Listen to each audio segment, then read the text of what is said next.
Imagine waking up at midnight to the sound of engines. Not one, not 10, but 334 aircraft filling the sky above your city. You look out your window and the horizon is already orange. The streets are rivers of fire. The canals are boiling. The air itself is burning. Within 6 hours, somewhere between 80,000 and 100,000 human beings are dead. More people killed in a single night than in either atomic bomb drop. More destruction per square mile than any bombing raid in history. And almost nobody talks about it. Tonight, we are going inside the most devastating air raid in the history of human warfare. Operation Meeting House. March 9th to 10th, 1945. The night Curtis LeMay changed everything. The night low-flying B-29s carrying incendiary bombs turned the Japanese capital into the largest crematorium the world has ever seen. This is not a story the history books spend much time on. This is not the story that gets the documentaries, the anniversaries, the Hollywood movies. But this story, this single night, killed more people than Hiroshima. More people than Nagasaki. And it was ordered by one man who staked his entire career on a gamble and won. Let me take you back. Let me take you all the way back to where this begins, because to understand March 9th, 1945, you have to understand the months and years that came before it. You have to understand the Pacific War, the city of Tokyo, the B-29 program, and the extraordinary, controversial, ruthless mind of Curtis Emerson LeMay. Because nothing about that night happened by accident. Every decision was deliberate. Every choice was calculated. And the result was catastrophic on a scale that should still make us stop and think. 80 years later. We begin in 1941. The Japanese Empire is the dominant military power in Asia and the Pacific. Its army has been fighting in China since 1937. Committing atrocities that the world is only beginning to learn about. Its navy is the finest in the Pacific. And on December 7, 1941, it reaches across the ocean and strikes the United States at Pearl Harbor, drawing America into the largest and most destructive war in human history. The American response is immediate, furious, and ultimately overwhelming. But it takes time, takes years. By 1944, the United States has clawed its way across the Pacific in a strategy of island hopping, taking Guadalcanal, Tarawa, Saipan, Tinian, Guam, each island a stepping stone, each battle costing thousands of lives on both sides. The Japanese fight with a ferocity that stuns even seasoned American commanders. They do not surrender. They fight to the last man. At Tarawa, of nearly 5,000 Japanese defenders, only 17 survive as prisoners. At Saipan, thousands of Japanese civilians throw themselves off cliffs rather than surrender to American forces. The word the American military uses in its planning documents is fanatical. And the question that hangs over every planning session in Washington and in the Pacific Theater is this: what does it take to defeat an enemy that will not stop fighting? The answer that the United States Army Air Forces begin developing is air power. Strategic bombing. The idea that you do not need to invade a country if you can destroy its ability to make war from the sky. This idea has been developing in American military doctrine since the 1920s and 1930s. American air power theorists at the Air Corps Tactical School develop what becomes known as precision daylight bombing, the idea that highly trained crews, flying in tight formations, using advanced bomb sites like the Norden, can destroy specific military and industrial targets with enough precision to cripple an enemy's war-making capacity without the mass killing of civilians. It is a theory built on optimism, on technology, on the belief that modern air power can be both effective and discriminating. This theory is being tested over Europe at the same time. The 8th Air Force is conducting daylight precision bombing raids over Germany, targeting oil refineries, ball-bearing factories, aircraft plants. The results are mixed. The losses are horrifying. On October 14, 1943, Black Thursday, the 8th Air Force sends 291 B-17 bombers to hit the ball-bearing plants at Schweinfurt and loses 60 aircraft in a single day. Precision bombing is proving far harder than the theorists promised. The weather over Europe is terrible. Clouds obscure targets constantly. German fighter defenses are lethal. The gap between theory and reality is vast. And Japan presents its own unique challenges. The B-29 Superfortress, the most advanced, most expensive aircraft ever built to that point, a program that costs more than the Manhattan Project, is being deployed to the Pacific with the specific mission of bombing Japan into submission. These aircraft, flying from bases in China and eventually from the Mariana Islands, are supposed to deliver precision strikes against Japanese industry from high altitude. The problem is that Japan is not cooperating with the theory. The jet stream, a powerful river of high-altitude wind that flows over Japan, makes precision bombing nearly impossible. B-29s flying at 25,000 to 30,000 feet encounter winds of over 200 miles per hour. Bombs drift wildly off course. Bombing accuracy is catastrophic. Mission after mission produces results that, when analyzed honestly, show almost no meaningful damage to Japanese industrial targets. The B-29 program, which has absorbed enormous resources and political capital, is failing. And the man sent to fix it is Curtis LeMay. Curtis Emerson LeMay was born on November 15, 1906, in Columbus, Ohio.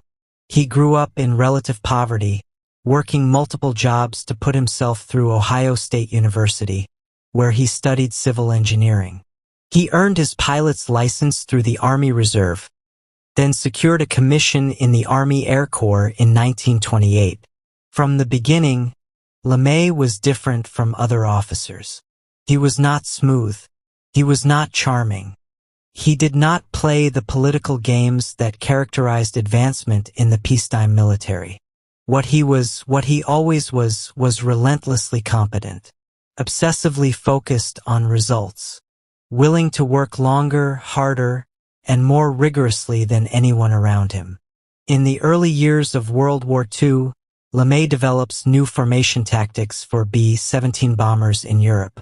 He flies missions himself, leading from the front, refusing to take the evasive maneuvers that other commanders use to avoid German flak because he understands that evasive maneuvers destroy bombing accuracy. He is shot at. He is hit. He keeps flying straight. His crews hate the tactics at first. Then they realize the tactics work. LeMay's groups achieve better bombing accuracy than any other in the 8th Air Force. He is promoted faster than almost anyone in the Army Air Forces. By 1944, he is a major general at 37 years old. In August 1944, LeMay is transferred to the China-Burma India Theater to take command of the XX Bomber Command, the B-29 force operating from Chinese bases. He finds chaos. Maintenance is poor. Training is inadequate. Logistics are a nightmare. Every gallon of aviation fuel has to be flown over the Himalayas, the famous hump, at enormous cost. Results are minimal. LeMay begins the grinding work of reorganization and improvement that is his signature approach to every command. But even with better procedures and better training, the fundamental problem remains. Bombing Japan from China is barely working. Then, in January 1945, LeMay is given the biggest command of his life.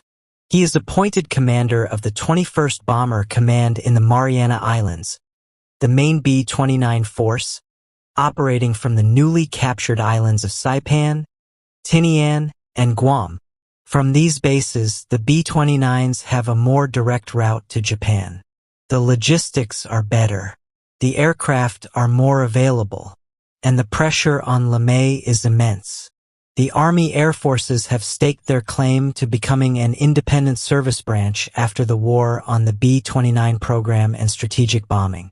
General Hap Arnold, commanding the Army Air Forces, is watching every mission result. And the results are still terrible. LeMay inherits a command that has been conducting high-altitude precision bombing against Japanese industrial targets, and achieving almost nothing.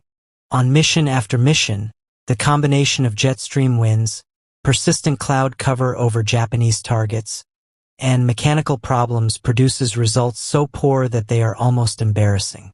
Bombing accuracy is measured in the percentage of bombs falling within 1,000 feet of the aim point, and that number for the 21st Bomber Command is in the single digits on many missions. The B-29s are bombing Japan almost as effectively as if they were throwing the bombs out the windows by hand. LeMay studies everything. He looks at the bomb damage assessment photographs. He reads the mission reports. He analyzes the weather patterns. And he begins to think about something that is radical, something that violates every doctrine the Army Air Forces have spent years developing, something that will require him to accept personal responsibility on a scale few commanders ever face. He begins to think about fire. Tokyo in 1945 is a city built to burn. This is not an exaggeration. It is a physical architectural reality. The city of Tokyo, and Japanese cities generally, are constructed overwhelmingly of wood. Traditional Japanese architecture uses wood, paper, bamboo, and other highly combustible materials. The housing density in working-class districts of Tokyo is extraordinary. Some areas have as many as 103,000 people per square mile, compared to roughly 70,000 per square mile in Manhattan at its most densely populated. Streets are narrow. Buildings are close together. Fire breaks are minimal. The Japanese military and government understand this vulnerability and have been trying to address it. Air raid wardens have been trained. Fire breaks have been created by demolishing some buildings. Firefighting equipment has been prepositioned. Citizens have been drilled in fire response procedures. But the scale of what the Americans are planning will overwhelm every one of these preparations. Because LeMay is not planning to start fires. He is planning to create a firestorm. A firestorm is something different from a large fire. A firestorm is a self-sustaining, self-reinforcing combustion event that creates its own weather. As the fire burns, it heats the air above it, causing that air to rise rapidly. Cooler air rushes in at ground level to replace it, creating powerful inward winds that feed oxygen to the fire and spread it outward. The temperatures at the center of a firestorm can exceed 1,800 degrees Fahrenheit. The inward winds can reach hurricane force. Animals and people caught in the open can be pulled bodily into the fire by the suction. The firestorm at Hamburg in July 1943, created by British night bombing, had killed approximately 42,000 people. LeMay has studied Hamburg. He has studied Dresden. He has studied Bomber Harris and the RAF's area bombing campaign against German cities. And he has a weapon that, he believes, can do to Tokyo what Hamburg did to Germany, but on a far larger scale. That weapon is the M69 incendiary bomb.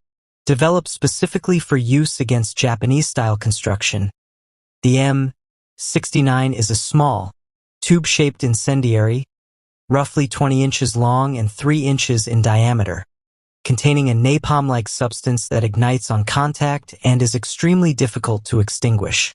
When dropped in clusters from aircraft, the M69s scatter across a wide area, igniting dozens of individual fires simultaneously. The genius of the design and the horror of it is precisely this scattering effect. Each bomb starts a fire. Dozens of fires are started simultaneously across a wide area. Firefighting resources are overwhelmed. The fires merge, and under the right conditions, they create a firestorm. LeMay does not know for certain that it will work. No one does. He has test data from incendiary attacks on mock Japanese structures built at Dugway Proving Ground in Utah. He has the results from earlier, smaller incendiary raids on Japanese cities. He has Hamburg. He has intelligence reports on the construction of Tokyo's working-class districts. But he does not have certainty. What he has is a calculated gamble.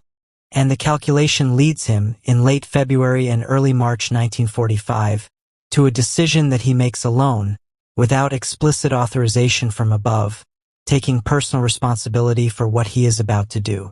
The plan he develops for Operation Meeting House is breathtaking in its departure from established doctrine. Everything about it is wrong by the standards of American daylight precision bombing theory.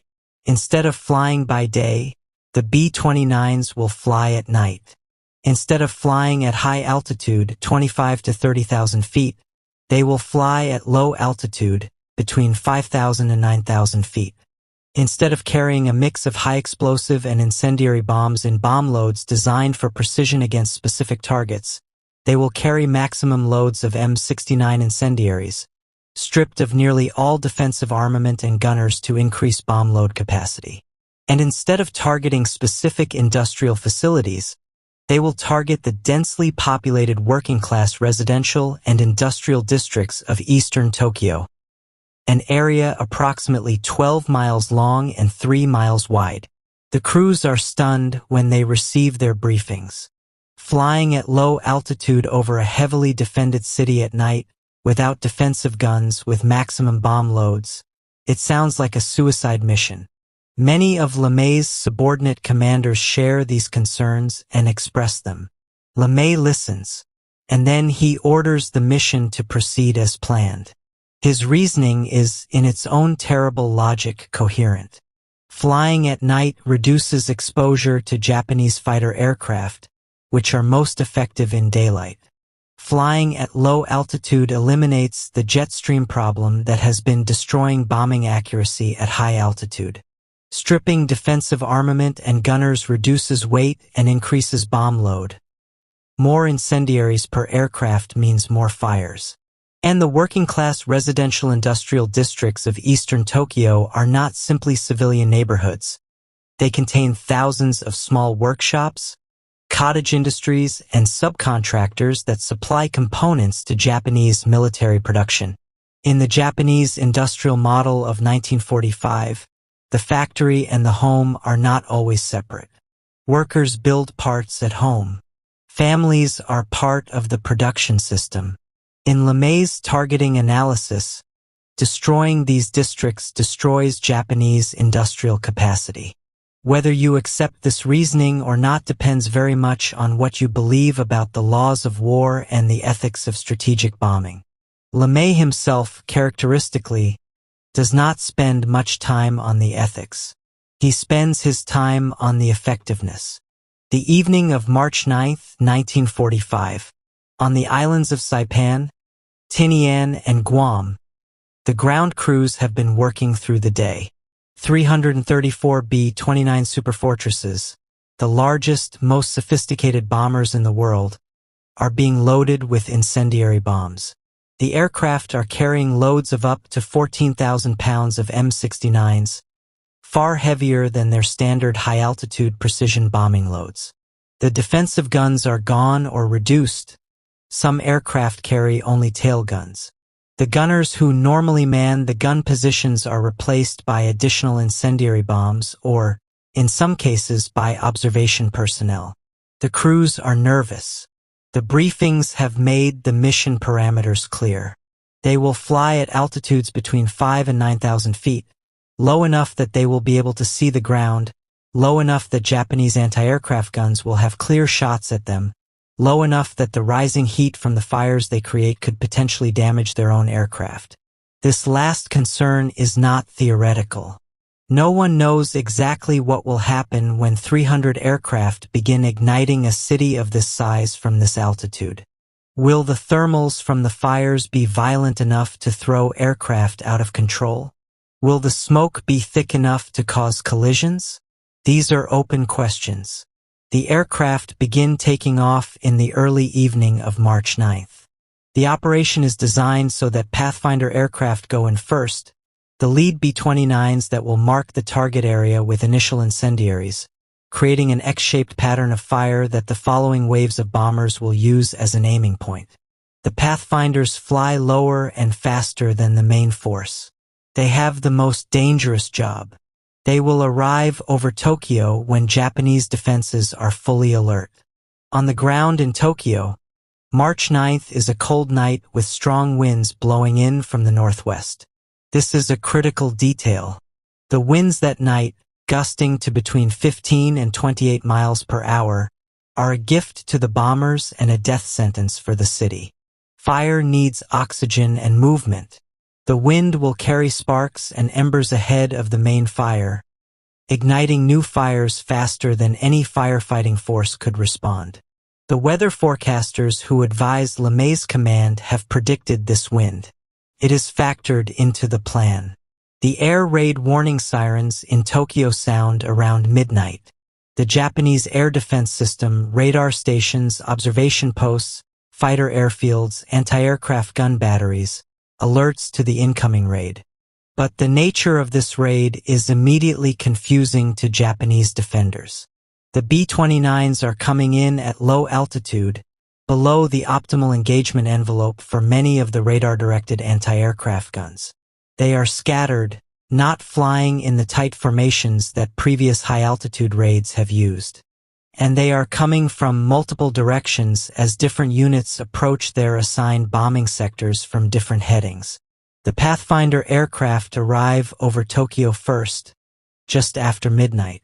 They drop their initial incendiaries across the target area in eastern Tokyo, the Asakusa, Honjo, Fukagawa, and Shitamachi districts. These are old neighborhoods, some of the oldest in Tokyo, densely packed with wooden homes and workshops. The initial fires ignite immediately. Within minutes, the Pathfinders have created the reference marks that the main force will use. And then the main force arrives. Wave after wave of B-29s comes in, each aircraft dropping its full load of M69s over the target area.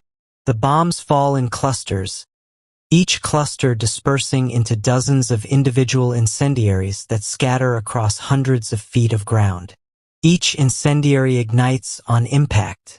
And within the first 30 minutes of the main bombing, the situation on the ground in Tokyo transitions from manageable emergency to uncontrollable catastrophe. The individual fires ignited by the first waves of bombers begin to merge. The wind drives them eastward and northward. Firefighting units respond to calls for help and find themselves overwhelmed. There are too many fires in too many places simultaneously. The water pressure in fire hydrants begins to drop as demand overwhelms supply. The canals and rivers of the Shitamachi district, which civil defense planners had assumed would serve as fire breaks, are not adequate barriers against a fire of this scale and this wind. The fire jumps the canals. People are running. The streets of eastern Tokyo are narrow, some barely wide enough for two people to pass each other, and they fill immediately with thousands of fleeing residents. Many carry what they can: children, bundles of possessions, family photographs. The civil defense instructions have told residents to shelter in place and fight fires as they start. Those instructions are now useless. The fires are everywhere at once. The trained fire wardens, trying to follow their procedures, find that there is no procedure adequate for this. The Sumida River, running through the eastern districts of Tokyo, becomes both a refuge and a killing ground. Thousands of people rush to the river, hoping that the water will protect them from the fire. They crowd onto bridges, into boats, into the shallow edges of the river itself. The firestorm reaches the river. The radiant heat is intense enough to blister skin at a distance, to ignite clothing, to heat the shallow water near the banks to temperatures that begin to cook those standing in it. The wooden bridges catch fire. People standing on bridges find themselves trapped between advancing fire on both approaches. Some jump into the river and drown. Some burn on the bridges. Some are trampled in the crush. The firestorm, because that is what it has become, a true self-sustaining combustion event, generates its own wind system. The inward rush of air feeding the fire at ground level is powerful enough to knock people off their feet. Embers and burning debris are carried by the wind far ahead of the main fire front, igniting new fires in areas that have not yet been reached. Fire-resistant buildings that might have survived in isolation are overwhelmed when surrounded by burning structures on all sides. The heat radiating from the fire is sufficient to ignite materials that are not even directly touched by flame.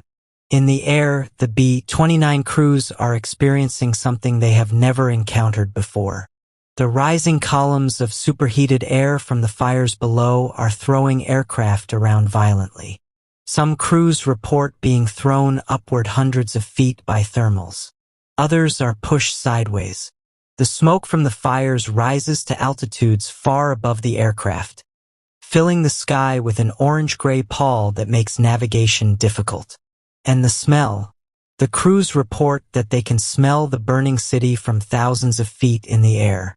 The odor of burning wood, burning fabric, burning everything, rises in the smoke columns and fills the cockpits of the B-29s. Some aircraft are damaged by anti-aircraft fire. The Japanese gun batteries are firing throughout the raid, and at low altitude their guns are effective. 14 B-29s are lost. 96 more are damaged. These are significant losses in absolute terms, but remarkably light given the scale of the raid and the altitude at which it is conducted. LeMay's gamble about the reduced effectiveness of Japanese night defenses at low altitude has proven largely correct. By 3 in the morning, the situation in eastern Tokyo is beyond any human ability to control. The fire has taken on its own momentum, its own direction, its own devastating logic. Areas that civil defense planners had designated as fire breaks, streets wide enough to stop fire spread, cleared zones, water features, are not stopping it. The fire is moving at the speed of the wind, consuming block after block, district after district. People in the fire zone face impossible choices. Staying in buildings means burning inside them. Running through the streets means running through fire that may close behind you. The narrow streets funnel people into masses where the heat and smoke become lethal before the actual flame reaches them. Carbon monoxide from incomplete combustion accumulates in low-lying areas and kills people who have found what they believe is shelter. The superheated air itself can damage lungs, kill from heat stroke, render people unconscious before the fire reaches them. The Meiji-Zie Theater, built of concrete, becomes a death trap when thousands of people shelter inside it believing the concrete walls will protect them. The radiant heat from the surrounding fires raises the temperature inside the building to lethal levels. The fire does not need to enter the building to kill the people inside it. When rescue workers reach the Meiji-Zie after the fire, they find hundreds of bodies. The firestorm burns for 4 hours. By the time it has consumed everything it can reach and begins to exhaust itself for want of additional fuel, approximately 15.8 square miles of Tokyo have been burned. 16 square miles of one of the world's largest cities gone. Destroyed. Reduced to ash and twisted metal. The human cost is almost incomprehensible. The official Japanese figures, compiled after the war, count approximately 83,793 dead. Many historians believe the actual number is higher. Some estimates place it between 80,000 and 100,000. Others go higher still. The uncertainty comes from the nature of the deaths. Many victims were completely consumed by the fire, leaving no remains to count. Many bodies in the canals and rivers were carried away or sank. The record-keeping infrastructure of the affected districts was itself destroyed. More than 1 million people are made homeless in a single night. 1 million human beings who wake up on March 10, 1945, with nowhere to go, nothing left of the lives they had built. the physical infrastructure of eastern Tokyo. Not just the homes, but the streets, the water mains, the electrical systems, the schools, the hospitals, the temples, the markets, everything is gone. To put the death toll in perspective, the atomic bomb dropped on Hiroshima on August 6, 1945, killed approximately 70,000 to 80,000 people immediately, with the total death toll reaching perhaps 90,000 to 140,000 by the end of 1945, including those who died from radiation effects. The atomic bomb dropped on Nagasaki killed approximately 40,000 people immediately, with total deaths reaching perhaps 60,000 to 80,000. The Tokyo fire raid of March 9th to 10th killed more people in a single night than either atomic bomb killed immediately. It may have killed more people than both atomic bombs combined, depending on which estimates you use. And yet, it is the atomic bombs that define our cultural memory of the air war against Japan. It is Hiroshima and Nagasaki that get the documentaries, the anniversaries, the memorials, the philosophical discussions about the ethics of mass destruction. Operation Meeting House, the single deadliest air raid in history, occupies a fraction of that cultural space. Why? Part of the answer lies in the nature of nuclear weapons themselves.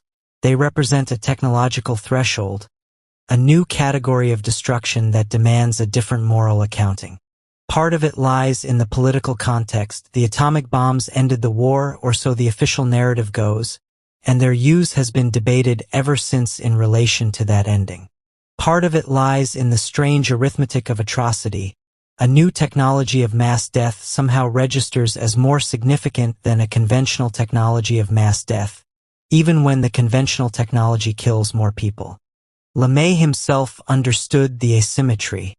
He famously said in a 1945 interview and in later reflections that if the United States had lost the war, he would have been tried as a war criminal for what he did to Japanese cities. It is one of the most honest statements ever made by a senior military commander about the ethics of strategic bombing. LeMay knew what he had done. He believed it was justified by military necessity and by the goal of ending the war. He accepted the moral weight of it, but he acknowledged that the judgment of history would depend on who won. The success of Operation Meeting House, if success is even the right word, transforms the B-29 campaign against Japan. In the days and weeks following the Tokyo raid, LeMay orders similar attacks against other Japanese cities. Nagoya, Osaka, Kobe, and Nagoya again are all hit with incendiary raids within the next 10 days. The results are similarly devastating. By the time the incendiary campaign is temporarily paused in late March because the 21st Bomber Command has exhausted its stock of incendiary bombs, 5 of Japan's largest cities have suffered catastrophic destruction. The resupply of incendiary bombs and the resumption of the campaign in May and June 1945 brings further destruction to Japanese cities large and small. By the time Japan surrenders in August 1945, the B-29s have burned out the centers of 67 Japanese cities. The total number of people killed in the incendiary campaign is estimated at between 241,000 and 900,000, with most serious estimates in the range of 300,000 to 500,000. Millions more are made homeless. The material destruction of Japanese urban and industrial capacity is immense. Was it working? In the military sense, was it degrading Japan's ability to make war? The answer is yes, clearly. Japanese industrial production was declining. The transportation system was being disrupted. Worker morale was affected. The Japanese military and government understood that the destruction of the cities was creating pressure that was unsustainable. But the Japanese government, or at least significant factions within it, showed no signs of surrendering. The military faction that controlled Japanese strategic decision-making had a plan called Ketsugo for the defense of the home islands against the expected American invasion. That plan called for every Japanese man, woman, and child to participate in the defense of Japan. It called for the use of the remaining Japanese Air Force in mass kamikaze attacks against the invasion fleet. It projected American casualties. The estimates vary, but they were enormous. This is the context in which the atomic bombs were used in August 1945 and in which, ultimately, Japan surrendered. The incendiary campaign, the atomic bombs, the Soviet declaration of war against Japan on August 8. All of these factors combined to create the conditions for the Japanese surrender. Historians continue to debate the relative weight of each factor. The debate is genuine and important.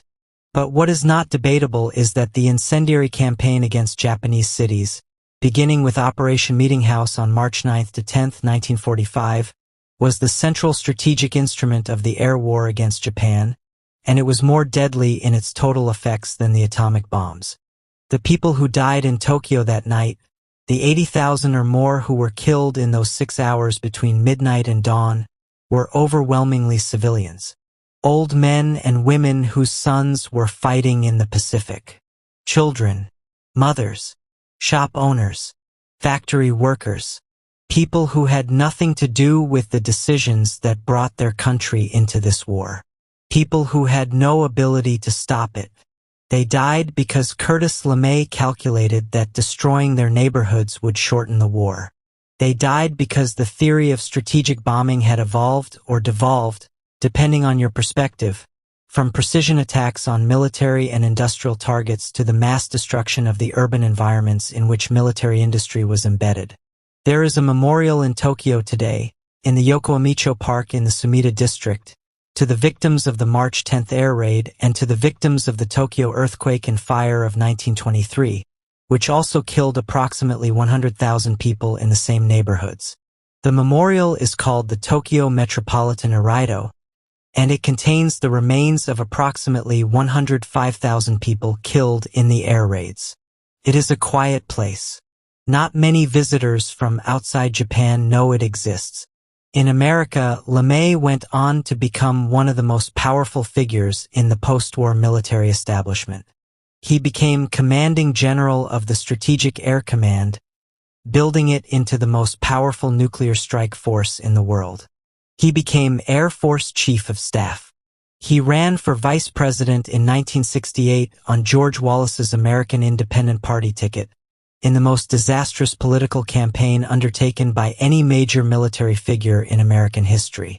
He died in 1990 at 83 years old, living long enough to see the Cold War end, to see the Soviet Union that his Strategic Air Command had been built to destroy simply collapse without a shot being fired in nuclear war. What do we do with a figure like Curtis LeMay? He is not a simple villain, though it is easy to make him one. He is not a hero, though the Air Force establishment treated him as one for decades.